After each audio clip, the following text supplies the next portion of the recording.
با درود و مهر خدمت شما هموطنان عزیزم. من در طول چندین سال تحقیقات و بررسی دریافتم که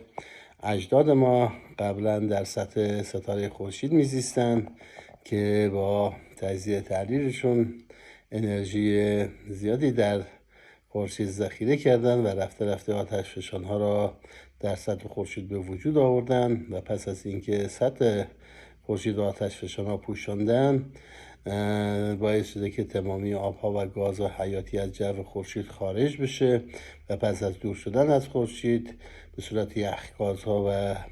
یا دنبال دارا در آمدن که در مسیر به مریخ و کره زمین